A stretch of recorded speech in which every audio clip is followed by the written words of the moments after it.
नमस्कार, आदाब, good evening, सत श्री अकाल। Welcome to BEFG Abhipur. उम्मीद करता हूं आप सब अच्छे होंगे और आपके घर में भी सब कुशल मंगल होंगे। दोस्तों, कोई भी इंसान इन्वेस्ट क्यों करता है? इन्फ्लेशन को बीट करने के लिए, अपने फ्यूचर और रिटायरमेंट लाइफ को सिक्योर करने के लिए, वेल्थ क्रिएट करने के लिए, या फिर फाइनेंशियल फ्रीडम को अचीव करने के लिए। अभी हाल ही में मैं एक फंक्शन में गया था। वहां पर मेरे बहुत सारे फ्रेंड्स, रिलेटिव सब आए हुए थे। हम चर्चा कर रहे थे, तो वहीं पे एक चर्चा का विषय बना इन्वेस्टमेंट। जब मैं उनसे बात कर रहा था दोस्तों, तो मैंने एक चीज कंक्लूड किया, वो ये कि आज भी लोग डरते हैं इन्वेस्टमेंट से। इसलिए नहीं कि उनके पास सेविंग्स नहीं है, सेविंग्स तो है, लेकिन इन्वेस्ट करने से डर रहे हैं। क्यों?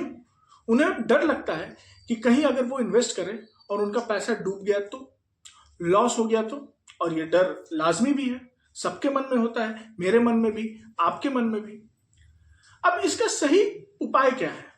हम ऐसा क्या कर सकते हैं, या फिर हम ऐसा क्या करें कि हमें एक सही इन्वेस्टमेंट टूल मिले या इन्वेस्टमेंट मेथड मिले, जहां हम इन्वेस्ट कर सकें और सही तरीके से, स्टेबल तरीके से अच्छा रिटर्न अर्न कर सके और अपने फ्यूचर को सिक्योर कर सके और आने वाले समय में 15-20 साल में फाइनेंशियली फ्री हो सके। आज चर्चा का विषय यही है।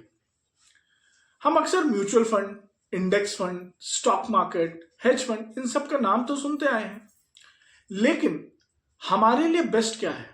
क्या हम म्यूचुअल फंड में इन्वेस्ट करें, या स्टॉक मार्केट में डायरेक्टली इन्वेस्ट कर दें, या फिर हम हेज फंड में इन्वेस्ट करें? कहाँ इन्वेस्ट करें? ये सवाल तो सबके मन में आता है, मेरे मन में भी आया था।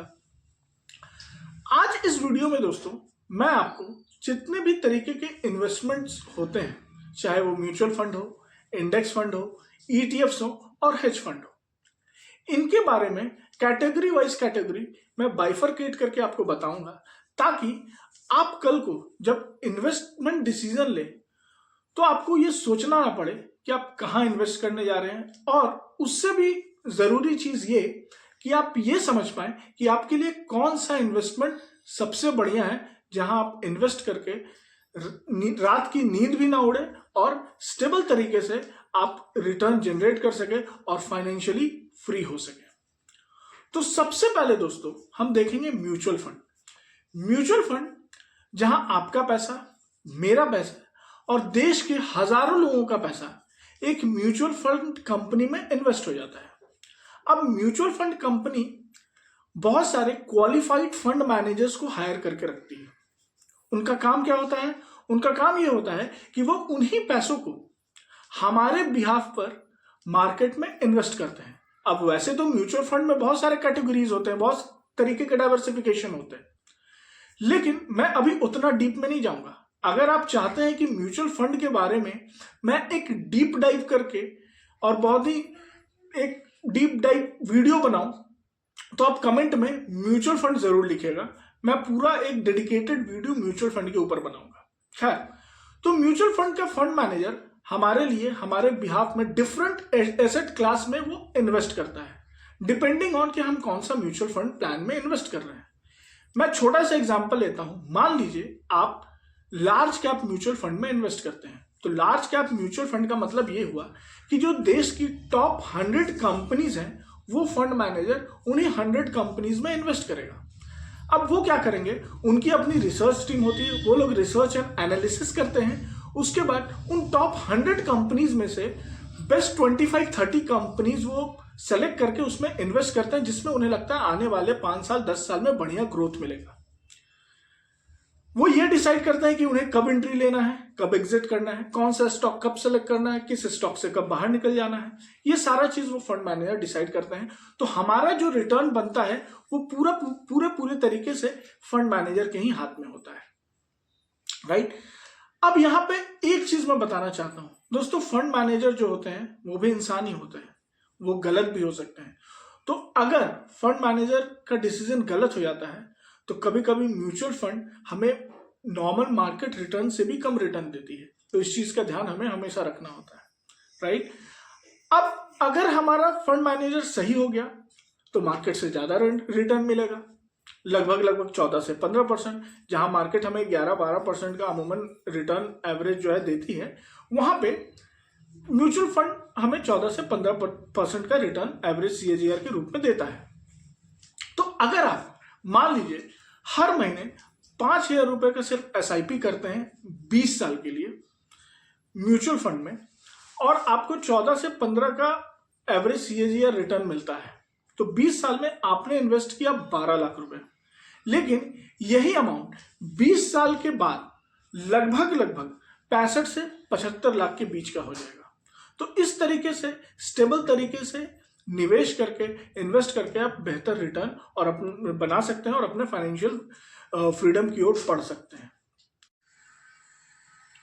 तो अभी आपने देखा कि किस तरीके से म्यूचुअल फंड में इन्वेस्ट करके आप स्टेबल तरीके से रिटर्न बना सकते हैं और अपने फाइनेंशियल फ्रीडम की ओर बढ़ सकते हैं। लेकिन म्यूचुअल फंड में निवेश करने के दोस्तों कुछ मेरिट्स भी होते हैं और डिमेरिट्स भी। अगर हम मेरिट्स की बात करें तो वहां पे आप मार्केट को बीट कर सकते हैं, यानी मार्केट के नॉर्मल रिटर्न से ज्यादा रिटर्न अर्न कर सकते हैं। आपको फंड मैनेजर्स मिलते हैं जो आपके बिहाफ पे आपका जो पैसा होता है उसको इन्वेस्ट करते हैं। दूसरी चीज कि ये जो SIP इन्वेस्टर्स होते हैं उनके लिए बहुत अच्छा होता है, क्योंकि अच्छा खासा रिटर्न लंबे समय तक इन्वेस्टेड रहने से बन जाता है।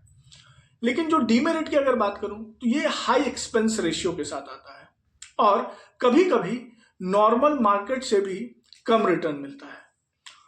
तो अब म्यूचुअल फंड किसके लिए बढ़िया है, कौन इन्वेस्ट कर सकता है म्यूचुअल फंड में? तो वैसे लोग जो थोड़ा रिस्क टेकिंग एबिलिटी रखते हैं, जो थोड़ा रिस्क लेने में सक्षम हो और लंबे समय तक SIP के थ्रू इन्वेस्ट कर सकते हैं, उनके लिए म्यूचुअल फंड सबसे बढ़िया होता है। दूसरी कैटेगरी ऑफ इन्वेस्टमेंट जो होती है वो होती है investment fund. Index fund. Index fund का मतलब क्या हुआ? जैसा कि नाम में ही है इंडेक्स फंड, ये बिल्कुल मार्केट के साथ चलता है, या यूं कहें तो मार्केट को रेप्लिकेट करता है। जैसे कि Nifty 50 index fund, Sensex fund, mid small cap index fund, ये सारे फंड जो है ये इंडेक्स फंड होते हैं। इसमें अगर मान लीजिए कि आपने निवेश किया निफ्टी 50 इंडेक्स फंड में, तो अगर निफ्टी 50 10% से ग्रो करता है तो आपका फंड भी 10% से ग्रो कर जाएगा। इसमें ना तो बहुत ज्यादा ओवर थिंकिंग की जरूरत होती है, ना कोई गेस करने की जरूरत होती है, ना ही आपको कोई फंड मैनेजर की रिक्वायरमेंट होती है। क्योंकि मान लीजिए आपने निफ्टी 50 इंडेक्स फंड में निवेश किया, तो अब निफ्टी 50 में दोस्तों टॉप 50 कंपनीज है हमारे देश की। ये पैसा उन्हीं टॉप 50 कंपनीज में सेम प्रोपोर्शन में जाके इन्वेस्ट हो जाता है जिस प्रोपोर्शन में ये उस इंडेक्स में होते हैं। तो इस तरीके से ये बहुत ही स्टेबल तरीके से, जिस तरीके से मार्केट रिटर्न देता है, जिस तरीके से इंडेक्स रिटर्न देगा, उसी तरीके से यहां पे आपको रिटर्न मिलता है। तो आमतौर पर यह देखा गया है कि जो इंडेक्स फंड होते हैं वो 11 से 13% का आपको 11% टू 13% के एवरेज CAGR से वो रिटर्न देते हैं। तो यानी अगर आप 5,000 रुपीज मंथली SIP के थ्रू इन्वेस्ट करते हैं किसी भी इंडेक्स फंड में और 20 साल तक आप अगर इन्वेस्टेड रहते हैं उसमें, तो आपने टोटल इन्वेस्ट किया 12 लाख रुपीज यानी 12 लाख रुपए।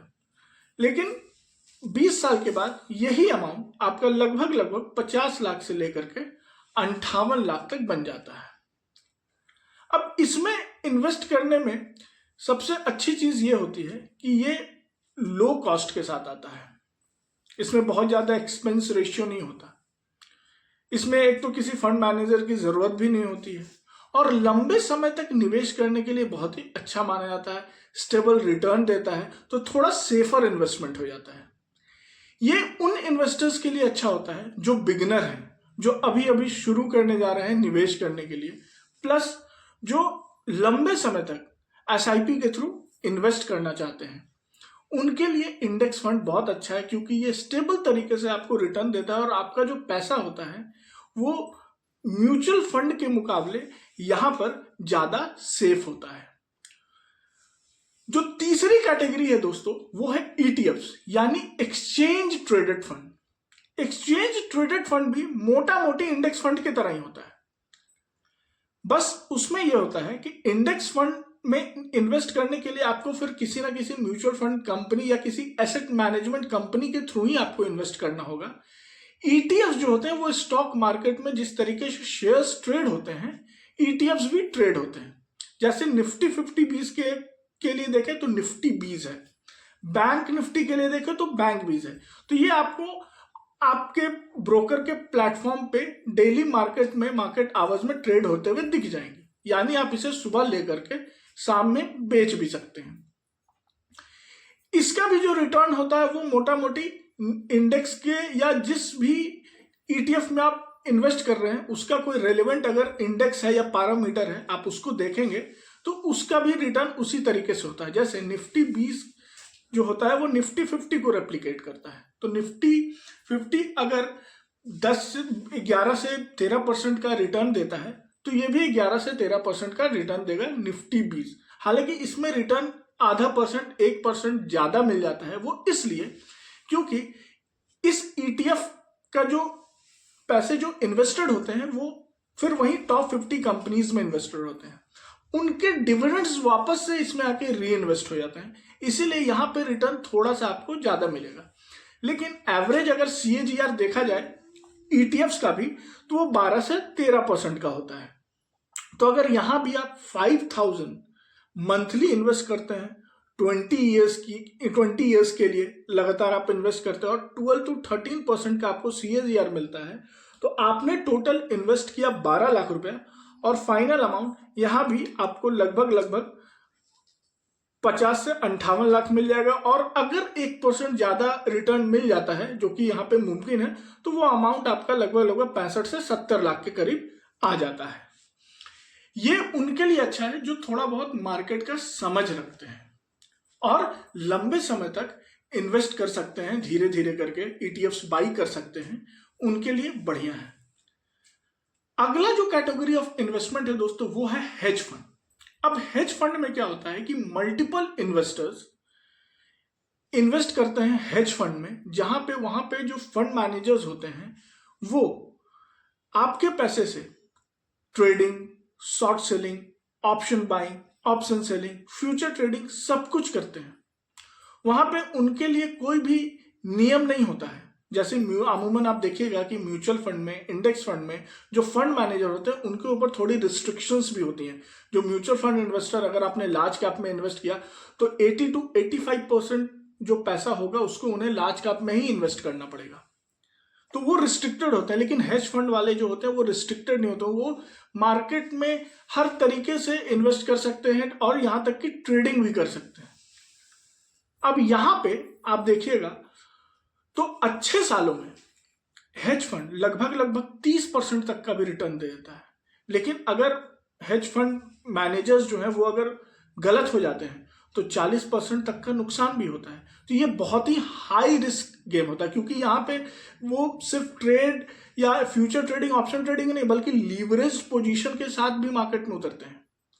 लीवरेज ट्रेडिंग मतलब मान लीजिए आपके पास 10 लाख रुपए है और आपने मार्केट में सौदा 50 लाख का बना लिया, तो ये हुआ लीवरेज ट्रेडिंग।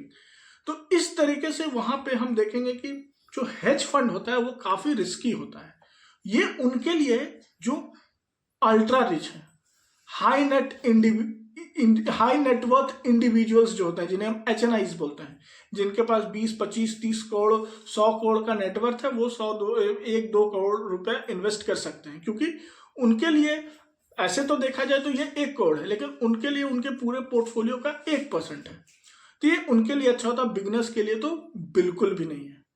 तो उम्मीद करता हूं दोस्तों कि आपको mutual fund, index fund, ETFs और हेज फंड में क्या डिफरेंस है ये समझ में आ गया होगा।